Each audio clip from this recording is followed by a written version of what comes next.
Hi guys, and welcome to my YouTube channel. So I'm here to talk about my birth story with my fourth and last baby.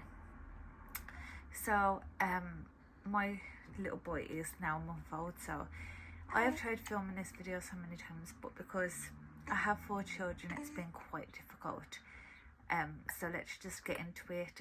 This is probably going to be like the quickest birth story video ever, but we're gonna try. I'm just feeding little one and we'll get into it. So he was born on a Tuesday, so the Thursday before I had a appointment. I was actually 39 weeks and four days. So I asked him, when am I able to have like a sweep, and they said to me, oh, we can do it today, you arrived to your appointment early, so we'll do it now.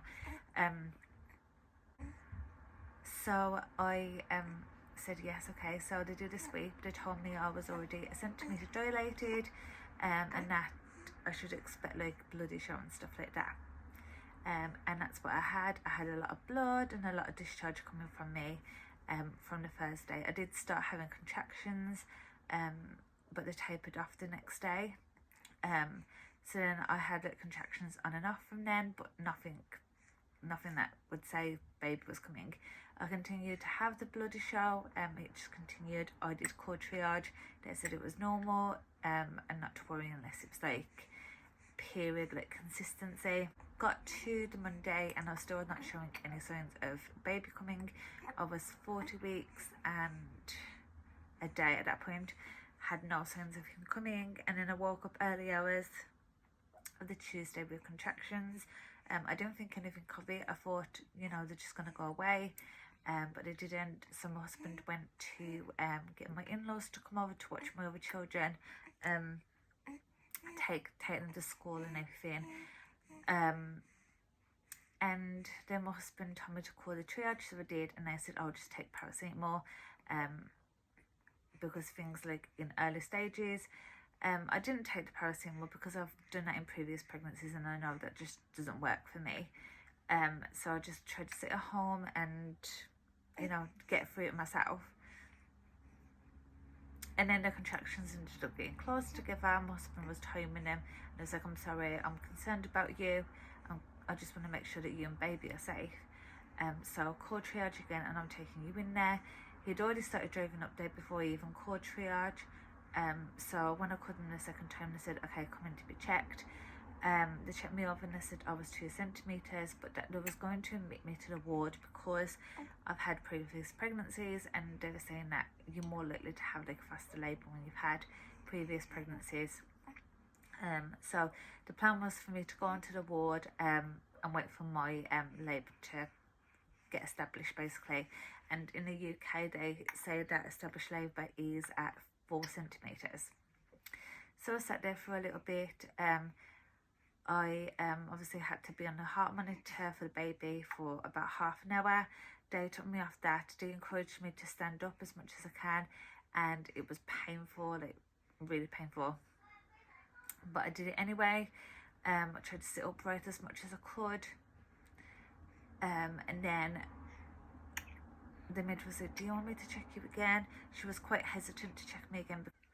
I'm not sure, but in the hospital that I was in, they don't like to check you if it's been less than 4 hours. I think it might be longer than that, but because I was showing signs of labour being close, I did decide to just check me over again, and I was 4 centimetres. So they said, congratulations, you're in established labour, let's get you moved to the delivery suite so that you can meet your baby. So I got there, and again I was put on the heart monitor for baby. So I got moved to the delivery suite. They put me on heart monitors, obviously to check baby's heartbeat again. I did get up to use the toilet because I really need to go, and so they had to unstrap me from the heart monitor, and I had the student midwife actually come into the bathroom and stand outside the door just to make sure that I was okay. I did get asked a couple of times if I had a pressure, but I was like, no. The main midwife, because there's a head midwife and then there's a student midwife, at least I think she was a student midwife, So yeah, so they asked me a couple of times, do you want any pain relief? And I was like, no. They asked me if I wanted gas and air, and I said, oh, I've had like bad experiences with that before, so I wasn't really interested in having it. And then the contractions were getting stronger. The student midwife honestly was brilliant. She helped me breathe through the contractions. So I wasn't like one of these mothers that was like screaming out in pain. She coached me. She saying breathe, breathe. So I was breathing through the contractions, and honestly, if I didn't have her there, I feel like I would have been moving like a cow the entire time. So again, the midwife asked me, do you want to try a gas and air? And at this point I was like, you know what, I need something, because I don't want to have an epidural again, so I'm gonna give the gas and air a try, because that's what they was offering at the time. So I had a gas and air, and as soon as I took the first puff of the gas and air, I felt pressure to push. So they just told me, you know, go for your body, and then you're just in midwife, and the two midwives were rushing around. They was getting everything ready for baby. I all of a sudden had a torch by my hoo-ha, checking, and I was pushing. I'm not sure how long I was pushing for, but it was for a little bit, and the baby wasn't ascending from the birth canal. So she said, let me just check, because you might have a little bit of cervix in the way, that's preventing baby from moving down. So they checked me over, and they said, oh, you're 5 centimeters. There is obviously the cervix is kind of in the way, but only a little bit of it. And obviously she felt my cervix, and she said, you're 5 centimeters, but you can stretch. You're literally stretching to like 10 centimeters. So my husband remembered from previous pregnancies that once my waters had been broken, my babies pretty much get born quickly. So he said to him, oh, is there any chance that you can break her waters? And they was like, okay. So they did. They broke my waters, and then I was able to start pushing, and baby was literally born not long after. So my labour was either 2 hours and 37 minutes, or it was 3 hours and 37 minutes, something like that, from start to finish, because once they don't class you in labour until you're like in established labour, so from 4 centimeters. So from 4 centimeters to baby being born, it was around 2 to 3 hours, which is quite quick. So there's the waters broke, I was pushing, and I was saying, you know, I was being coached, saying well done, and I was just taking like a snare and pushing through it, and next thing you know, I feel a massive gush of water come out of me, and then the baby gets put on me, and I'm like, oh my god, like so shocked, because it was like so quick. I had my little boy. I looked, I was like, oh my god, it's actually a boy. And I was like, yes, he is. You know, checked me over. They said, oh, you don't need no stitches, you've got no lacerations or anything like that.